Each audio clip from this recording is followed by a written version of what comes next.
कुछ गतिविधियां चली हुई हैं।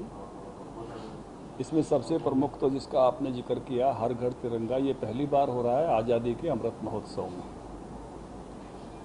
जब आज़ादी का 50वां साल था तब भी एक कमेटी बनी थी, कुछ कार्यक्रम हुए थे। मैं उस कमेटी का हरियाणा का जनरल सेक्रेटरी था।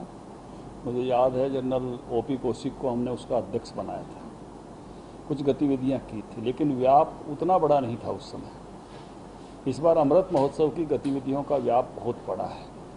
हम हरियाणा में भी एक तिरंगा यात्रा हमने की थी, आपको ध्यान होगा, जब अमृत महोत्सव का साल शुरू हुआ था।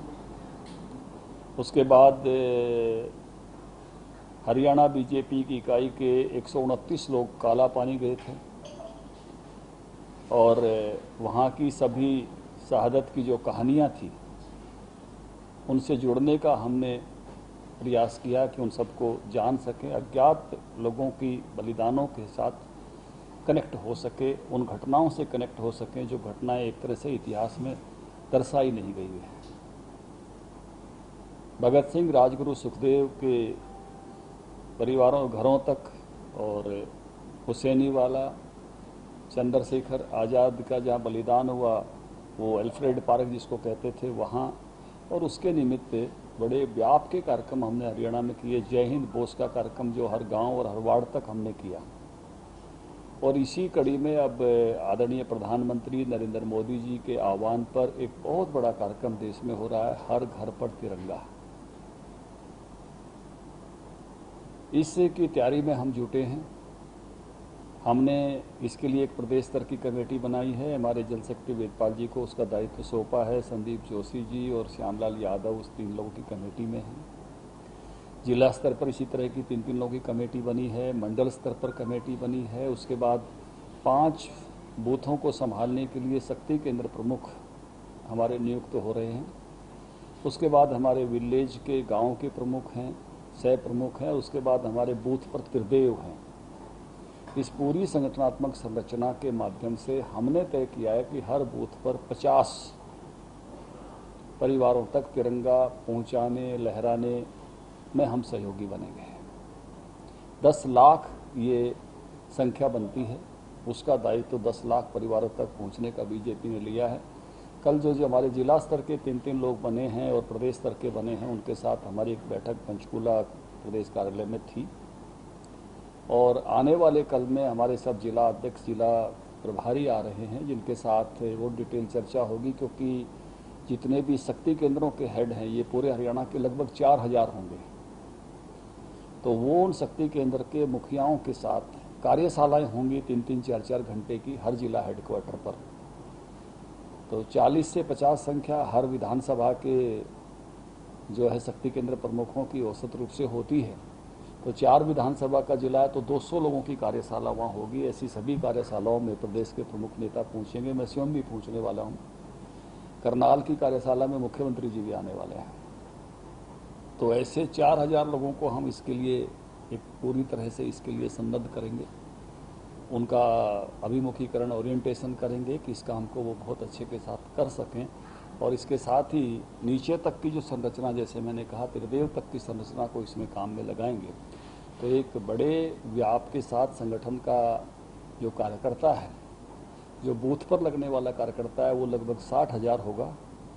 और उससे ऊपर के जितने भी कार्यकर्ता हैं, चाहे वो शक्ति केंद्र के प्रमुख हैं, चाहे मंडल में काम करते हैं, चाहे जिले में काम करते हैं, चाहे प्रदेश में काम करते हैं, वो सब इस योजना का हिस्सा बनने वाले हैं। जो हमारे अलग अलग मोर्चे हैं उनको हमने अलग अलग तरह से जागरण का काम दिया है। कोई तिरंगा यात्रा निकालेंगे, कोई प्रभात फेरी निकालेंगे। वो इसके लिए जन जागरण माहौल जिसको बनाने की बात कहते हैं। तो उससे पहले के कार्यक्रमों में युवा मोर्चा, किसान मोर्चा, महिला मोर्चा, अनुसूचित जाति मोर्चा, पिछड़ा वर्ग मोर्चा, सभी हमारे मोर्चे इस काम में लगने वाले हैं। इसके कारण से सोशल मीडिया पर काम करने में भी जो सोशल मीडिया सेल है, मीडिया सेल है और IT सेल है, उनको दायित्व सौंपे गए हैं। बड़े व्याप पर पार्टी इस काम में जुट रही है और इसी की बड़ी तैयारी के लिए कल सब जिला के अध्यक्ष और जिला प्रभारी हमने जो है वो आहूत किए हैं। दिन भर कल दोपहर से उनकी एक बैठक होने वाली है पंचकुला स्टेट ऑफिस में। इसके साथ ही जो है यही समय एक और बात को याद करने का है, जहां तिरंगा फहराया जाएगा उन 3,27,000 बलिदानियों की याद में जिन्होंने देश की आज़ादी के लिए बलिदान दिया, वहीं देश का विभाजन भी हुआ था। एक ऐसी दुखद घटना थी कि उस समय के देश के नेताओं ने, कांग्रेस के नेताओं ने ये कहा था कि विभाजन हमारी लाश पर होगा। एक इलाके के लोग धोखे में रहे और एक अनुमान है कि लगभग 10 लाख तक लोगों की मृत्यु विभाजन के समय हुई। 1.5 करोड़ लोग शरणार्थी हुए हैं। हजारों बहनों की, एक आंकड़ा दिया जाता है लगभग 10,000 बहनों की अस्मत लूटी गई। अमृता प्रीतम ने एक बहन पर कहानी लिखी है पिंजर, मुझे लगता है ऐसी 10,000 कथाएं हो सकती हैं। उस समय की बहुत बड़ी त्रासदी थी। तो 14 अगस्त, 13 अगस्त, 12 अगस्त, इन दिनों में 14 अगस्त का एक कार्यक्रम कुरुक्षेत्र में मुख्यमंत्री जी के सानिध्य में हो रहा है, विभाजन की विभीषिका की स्मृति में। और भी कई सारी सामाजिक संस्थाएं उसमें लगी हैं सरकार के साथ साथ।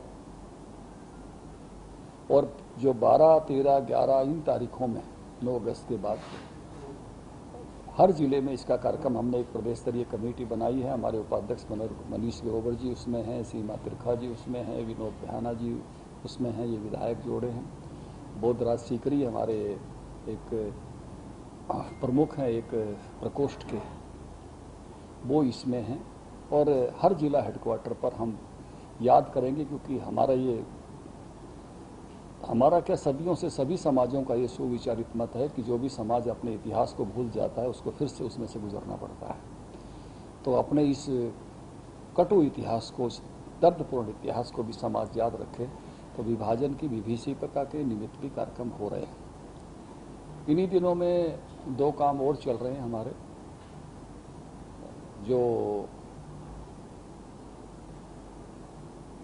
वैक्सीनेशन का काम है, वो उसकी बूस्टर डोज दी जा रही है। तो हमने पार्टी के सभी कैडर्स को आह्वान किया है कि उसमें सहयोगी बने और सभी लोगों को जिनको ज़रूरत है, क्योंकि इतना बड़ा जो वैक्सीनेशन का अभियान भारत में हुआ है, उसी के कारण से हम कोरोना की आने वाली वेव्स को रोक पाए। और जिस जनधन की हानि पहले कोरोना की वेव में हुई, उससे ओमिक्रॉन में बच भी सके। तो भारत उसमें काफ़ी अग्रणी देशों में से है। तो अभी जो कैंपेन चल रहा है उसका हम हिस्सा बन रहे हैं, पार्टी के सभी कार्यकर्ता। इसी तरह से एक काम और चल रहा है कि मोदी जी का काफ़ी समय यहाँ बीता था, उन पर जो है एक उनकी बुक भी आई है और स्टोरी टेलिंग करके एक विषय हो रहा है कि जिनके भी जो मोदी जी के साथ अनुभव हैं, वो अनुभव लोग साझा करें कि उनका बहुत सारा समय हरियाणा में बीता था, पंचकुला चंडीगढ़ में बहुत समय बीता था, हरियाणा के हर जिलों के उनके दौरे हुए थे, अनेक कार्यकर्ताओं के साथ उनके संक्रमण हैं। तो उस नाते से उस पर भी कार्यकर्ताओं को दायित्व सौंपा गया है, तो वो उस नाते से उस काम को कर रहे हैं। तो 15 अगस्त तक के पखवाड़े तक काफ़ी तरह के मल्टी टास्क लेकर पार्टी लगी हुई है। इस सब के लिए कल हमारे जिला अध्यक्ष और प्रभारी बैठने वाले हैं, जिसमें सब कोई ना कोई जो दायित्व उनको मिले हैं, पार्टी उस प्रकार से उन कामों में जुटेगी।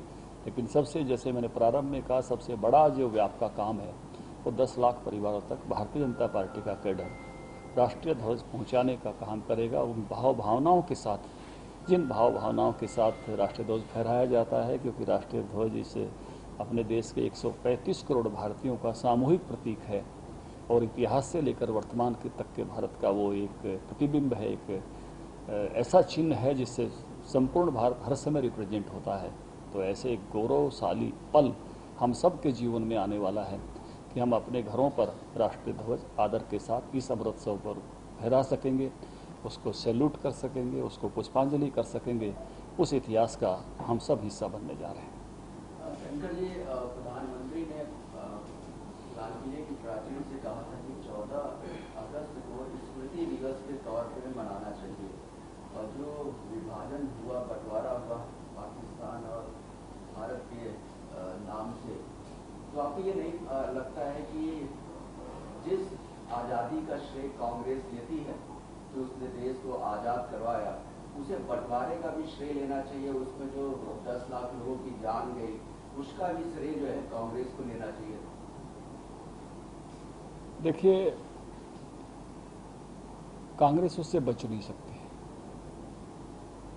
कांग्रेस के नेताओं ने कहा था कि हमारी लाशों पर विभाजन होगा, और देश के लोगों ने उस समय के कांग्रेस के नेताओं पर भरोसा किया था,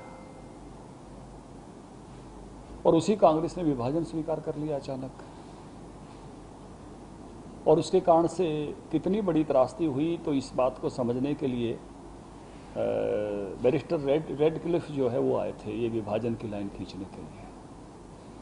उनका स्टेटमेंट पढ़ना चाहिए।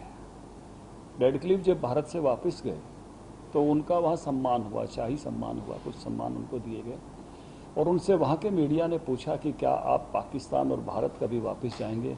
उन्होंने कहा, मैं कभी नहीं जाऊँगा, मैं ऐसा पाप करके आया हूँ, 8 करोड़ लोग दरखास्त लेके मुझे ढूंढ रहे हैं, मैं उनका सामना नहीं कर सकता। मतलब इससे दुखद घटना नहीं हो सकती कि भगत सिंह की 3 पीढ़ियां बलिदान हो गई। एक चाचा जेल में मारे गए, सरदार सोहन सिंह। एक चाचा 39 साल देश निकाला हो गया, सरदार अजीत सिंह। भगत सिंह 23 साल की उम्र में फांसी के फंदा चूम गई। जब देश के आज़ादी की बात आई तो उनका गांव भारत में नहीं था। जिस आज़ादी के लिए लड़े वो, और जब देश को आज़ादी मिल रही है और वो गांव उस आज़ादी का हिस्सा नहीं हो, एक नए हिस्से में जा रहे हो जिसका हिस्सा वो नहीं बनना चाह रहे हो,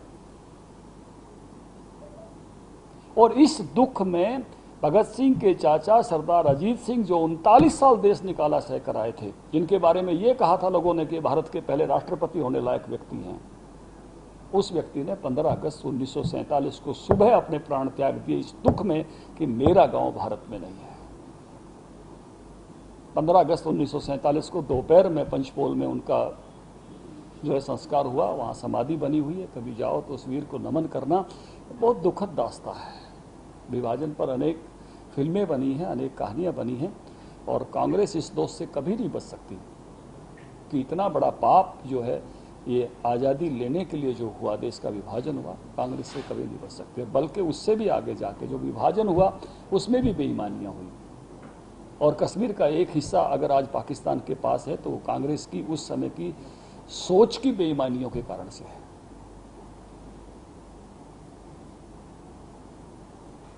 जैसे आप ये तिरंगा को लेकर के अभियान चलाया, इससे पहले स्वच्छता को लेकर के भी अभियान चलाया गया था, लेकिन अब अगर हम देखें तो कई जगह जो हालात है वो स्वच्छता को लेकर के उसको लेकर के भी कोई अपील करेंगे आप, क्योंकि ऐसे मौकों पर अगर सरकार अगर कोई काम करती है तो लोग अनुसरण करते हैं। देखिए, निश्चित रूप से स्वच्छता का बहुत मामलों में लेवल बढ़ा है। ये हम इस को स्वीकार करने में, जब 2014 में मोदी जी सरकार में आए, संयोग से हम भी हरियाणा में सरकार में आए, तो पूरा देश ODF नहीं था। आज देश खुले में शौच मुक्त है। ये बदलाव हुआ स्वरूप है। शहरों की स्वच्छता की प्रतियोगिताएं नहीं होती थी, ग्रामीण क्षेत्र की स्वच्छता की प्रतियोगिताएं नहीं होती थी।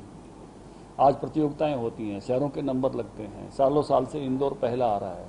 हमारे भी कई शहरों के नंबर आए हैं अपने अपनी पॉपुलेशन के लेवल पर। इसमें करनाल का भी आया, एक बार रोहतक का आया, रोहतक विश्वविद्यालय का आया, रोहतक की PGI का आया।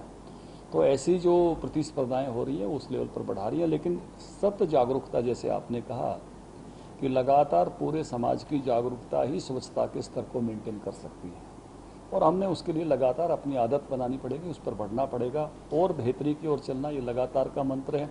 ये पर्व भी है। ऐसे पर्व पर सबसे पहले तो मैं कहूँगा कि ये पर्व के मौके पर हम सबसे, जैसे दिवाली पर हम बहुत साफ सफाइयाँ करते हैं, ऐसे ही इस आज़ादी के अमृत महोत्सव के पर्व पर भी हमने पूर्ण स्वच्छता के साथ ध्वजारोहण के साथ जाएंगे। तो उस पर्व का, क्योंकि ये महोत्सव है, ये पर्व है, तो इस पर्व को हमने उसी प्रकार से जैसे अपने बाकी पर्वों पर हम स्वच्छता की तरफ ध्यान देते हैं, इस महापर्व की तरफ भी हमने स्वच्छता के मानकों को और ऊंचा करना चाहिए। सर, एक विषय आपने और किया था, जब सरकार में कृषि मंत्री थे, गाँव को स्टार देने का, स्टार के आधार पर गाँव को उसका आंकलन किया जाए, कई ऐसी योजनाएं थी जो प्रोत्साहित करने का काम करती थी। आज आपको लगता है कि वो तमाम चीज़ों को कंटिन्यू करने की जरूरत है और वो नहीं हो पा रही है? लगातार बेहतरी की तरफ चलना, ये प्रयास हमेशा रहने चाहिए। चलिए, धन्यवाद।